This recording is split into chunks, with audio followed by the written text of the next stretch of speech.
All right, let's get after this beast. So I'm gonna go back and forth with two knives. I got this 8-inch breaking knife for Meister, which is one of my favorites. And in case I need to get into some smaller spots, I've got this flexible fillet knife, 6-inch. So this is kind of partially frozen. It makes it easier to get some of that fat off. See that? So what I'm doing is I want to expose, let's see if I can get in there without, and obviously you want to take off more fat, and you want to watch out on taking off meat, but it's going to happen. But I personally get aggressive with my trimming because of the marbling that's in these briskets. You don't have to get so aggressive with a prime or even a choice. You'd want to leave some of that fat on there for flavor, but I want to expose as much of this meat as possible. Helps with the bark, the flavor at the end. Got these chunks. So right now it's like, really slimy. If this was more frozen, like partially, it's a lot easier to trim. And obviously a sharp knife goes a long way. Trying to use a dull knife in a situation like this is never good. Sorry, I'm trying to get the right angle here. You can see the marbling in there, so as much as I'm trying to take off here, it's not going to affect it one bit.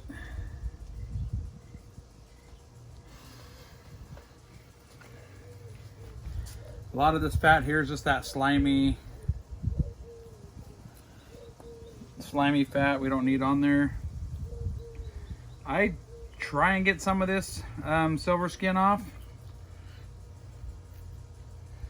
It's definitely not necessary, just my preference. I feel like I used this knife over the weekend and I need to get an edge on it. I might pull out my little 6-inch fillet to help me through this. All right, let's see here. Get in there. Oh yeah. That's a little bit better. And going, this here, that's just me getting a little aggressive. That doesn't have to come off. It's just my preference. I like the way my finished product looks with the bark and everything when I remove most of this stuff on the top.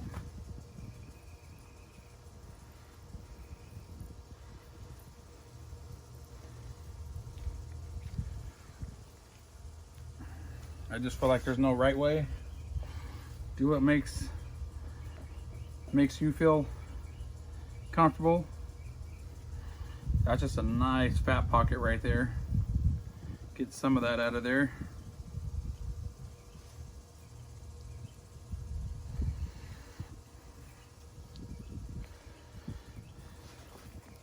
Makes it a little awkward here. Let's go.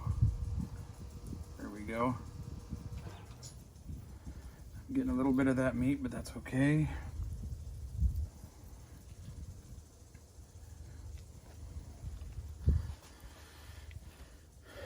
Here, let's turn that so you guys can see.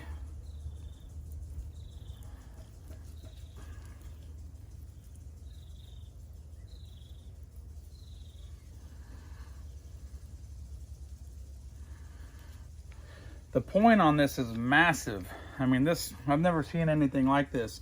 So you got the flat, and then you got this fat cap that goes through, and then you got this knuckle. That's the point. Trying to expose. This is where I usually get pretty aggressive. Trying to not separate the two, but I get close, that's for sure.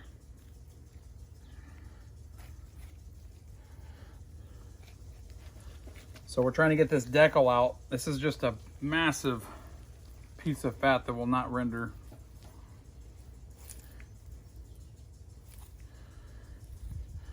That's just a big piece of fat. I mean, it's like wood. It's solid. So You can see I'm digging in there. I mean, that's just fat that's not needed. I mean, some people don't get aggressive and take that out. I mean, I like to take it out now because you have to remove it anyways because nobody's gonna eat that. So you can see how thick that is. It's about an inch thick right there alone.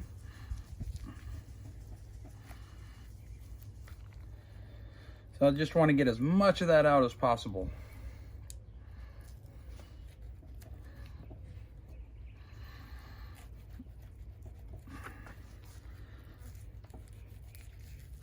I mean, it's in there. So we're just working the knife. Let the knife do the work. And I'm gonna get rid of, you can see it's kind of got a funky color on the end. A lot of briskets come like that. But look at the wagyu and the marbling in that point. That's amazing. I personally like to get rid of this color here and expose the meat. There we go. I know a lot of people that do that, so it's not a bad thing. You're not losing meat. There we go. So again, I'm gonna keep going. This fillet knife is perfect for this this particular trimming here because it really gets in there. So I can go all freaking day and continue to remove fat from this area.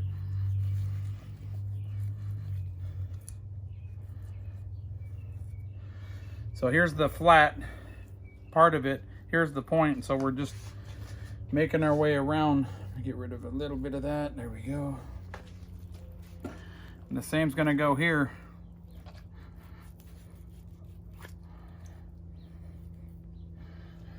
See, I'm just continuing around. Fat, nothing but fat.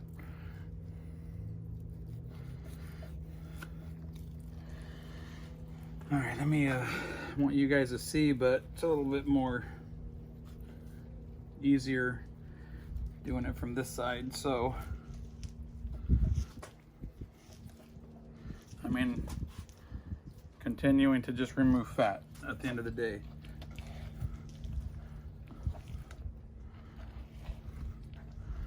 It will take your blades down quick.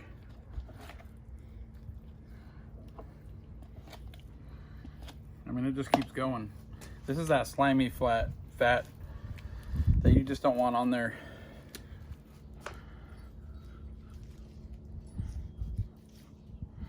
And more fat.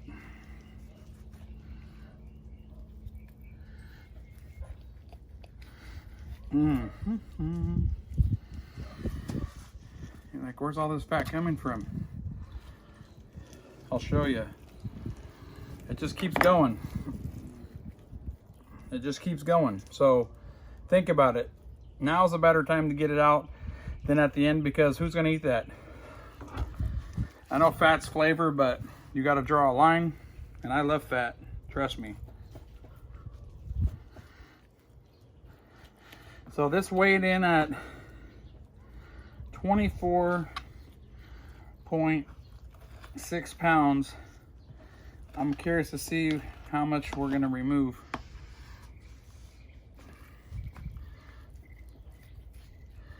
Get rid of a little bit more of that. So now we got a pretty good distinction of where the flat is, starts and stops, where the point is.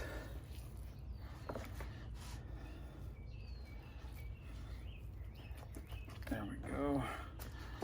Eventually we got to flip this over and trim that bottom fat cap to about a 1/4 inch, give or take. It's looking nice. There we go. Man, that thing is a massive.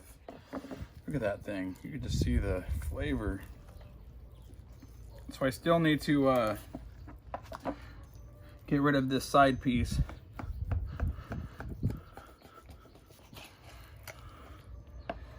You can save this stuff for grind it up, you know. Don't have to throw it away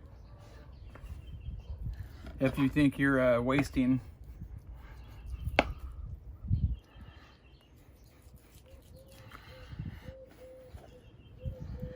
Let's see where we're at. You can see how thick that fat cap is. I mean, it gets thicker than that. That's really actually nothing, but it'll get thicker than that. Let's flip this over. You can see all this looseness. That can come off. And if you trim the fat on this side and you expose some meat, don't worry about it. I do it all the time. We just want to keep some of this fat cap intact for the most part. It's a nice little cushion while it's smoking fat side down on the Traeger. So,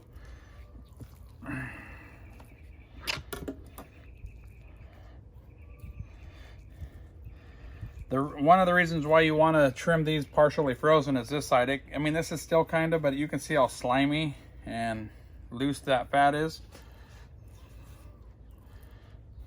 It just makes it a lot easier when you can just slice it partially frozen.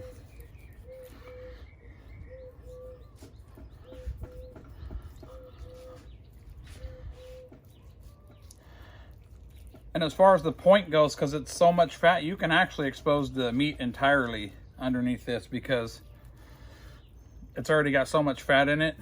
But you definitely want to leave the fat cap on the flat.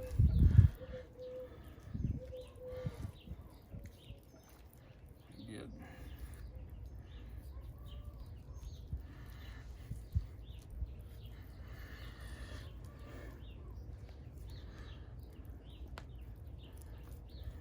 Man, this is just slimy. Hard to grab this with my gloves.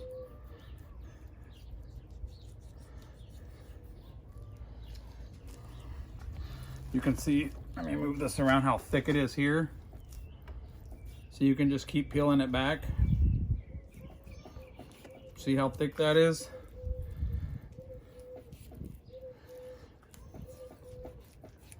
Luckily this fillet knife still has somewhat of an edge on it, but I gotta get to sharpening right after this brisket, that's for sure. See how thick that is?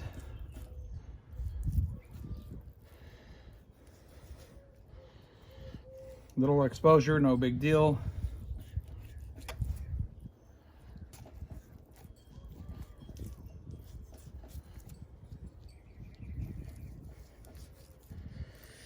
Don't mind the flies.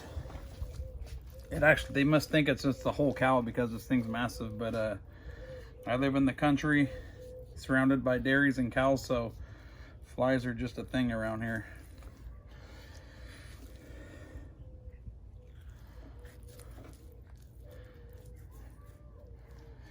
We're getting somewhere. I like to square it up. There we go. Get some of that off.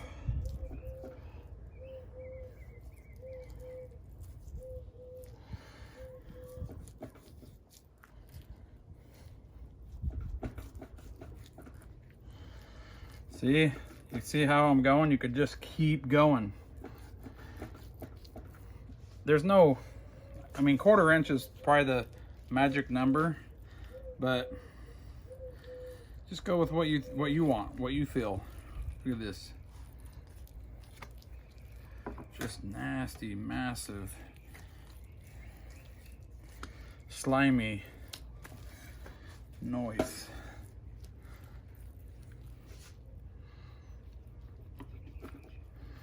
I want to cut this end off here. There we go. We're actually looking pretty good on this bottom side. I just call it the bottom side because I go fat side down. And more fat. Some people are like, it's a waste of money. You gotta, you know, buy it and there's all that fat on there. Well, you gotta understand, no matter where you buy your brisket and stuff, it comes like that. And just think of it as it's just awesome practice to become a better meat prepper, I guess. By no means am I a butcher, but it definitely makes your skills that much better each time you get into one of these. That makes you feel good about the finished product that you worked on.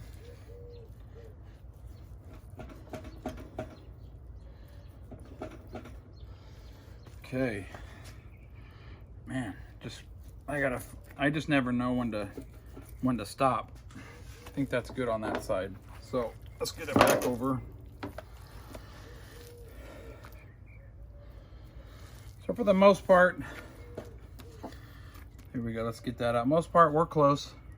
Because I'm so picky, I'll probably stop recording and get a little bit more of this fat off the top. I'll get this. I like to square these up, get that off there.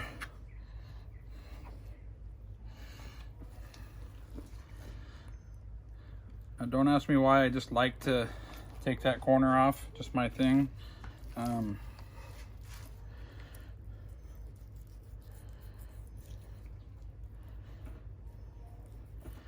Okay, that's pretty much it. I mean, I don't really need to go any further.